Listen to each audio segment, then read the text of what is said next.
৩২ নম্বর বাড়ি গুঁড়িয়ে দিল ছাত্র জনতা।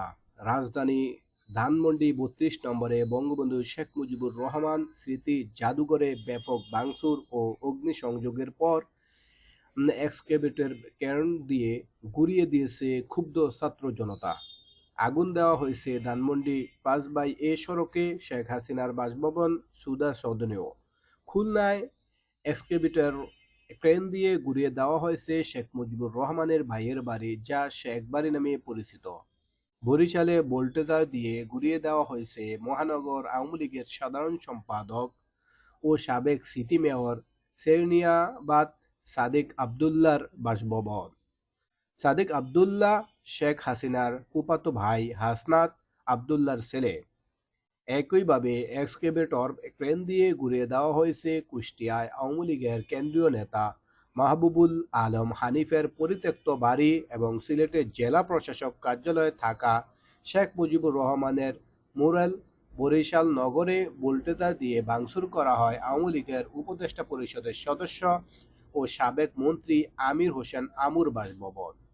ভোলা সদরে আওয়ামী লীগের উপদেষ্টা পরিষদের সদস্য ও সাবেক মন্ত্রী তোফায়েল আহমেদের বাড়িতে আগুন দেয় ক্ষুব্ধ ছাত্র জনতা।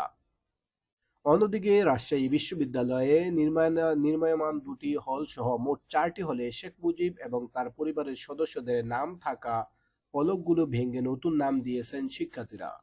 চট্টগ্রাম মেডিকেল কলেজ এবং নগরের জামাল খান এলাকায় শেখ মুজিবের মুরাল ভাঙচুর করা হয়েছে। রাজধানীতে বঙ্গবন্ধু শেখ মুজিব মেডিকেল বিশ্ববিদ্যালয়ের নামফলক থেকে বঙ্গবন্ধু শব্দটি তুলে ফেলা হয়েছে। শেখ মুজিবের মুরাল ভাঙচুর করা হয়েছে রংপুরেও।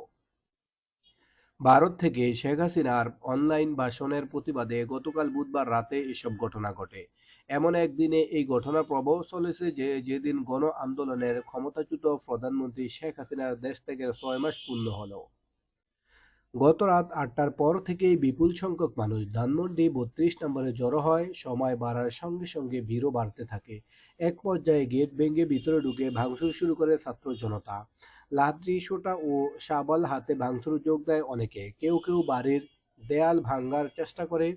জানালার গ্রিল, কাঠ ও ফটকের অংশ ভেঙে নিয়ে যেতে দেখা যায় কাউকে কাউকে। এ সময় ভেতর থেকে নারায়ে তাকবীর, আল্লাহু আকবার, স্বৈরাচারের আস্তানা ভেঙে দাও, গুঁড়িয়ে দাও এসব স্লোগানের পাশাপাশি দিল্লি না ঢাকা, আবু সাইদ মুক্ত, শেষ হয়নি যুদ্ধ, জনজনে খবর দে, মুজিববাদের কবর দে ইত্যাদি স্লোগানও শোনা যায়।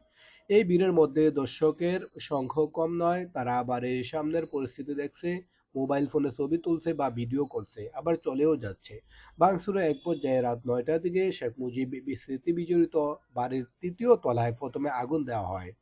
এর মধ্যে চলে ভাঙচুরও। গত 5 আগস্ট শেখ হাসিনার সরকারের পতনের দিন শেখ মুজিবুর রহমানের এই বাড়িতে আগুন দেওয়া হয়েছিল। গতকাল ব্যাপক ভাঙচুরের পর ভিতরে পোড়ার মতো যা কিছু আছে তাতে আবারও আগুন দেওয়া হয়। এই সময় নারকেল গাছের পাতাও জ্বলতে দেখা যায়।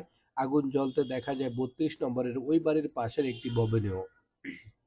ঐতিহাসিক এই বাড়ি ঘিরে মানুষের বিক্ষোভের মধ্যে রাত 11:15টার দিকে সেখানে বোল্ডোজার ক্রেন পৌঁছে। মানুষের উল্লাসধ্বনির মধ্যে সেটি মূল সড়ক থেকে ৩২ নম্বর সড়কে ঢুকে। বোল্ডোজারের উপরে উঠে স্লোগান দিতে থাকে অনেকে। এই পরিস্থিতির মধ্যে ৩২ নম্বর বাড়ির উল্টা পাশে খোলা জায়গায় প্রজেক্টর ঝুলাই অভ্যুত্থানের প্রমাণচিত্র দেখা হচ্ছিল। বৈষম্য বিরোধী ছাত্র আন্দোলন এই আয়োজন করে।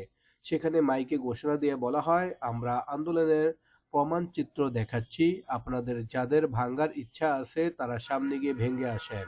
এখানে যারা প্রমাণচিত্র দেখতে চান তাদের সুযোগ দিন।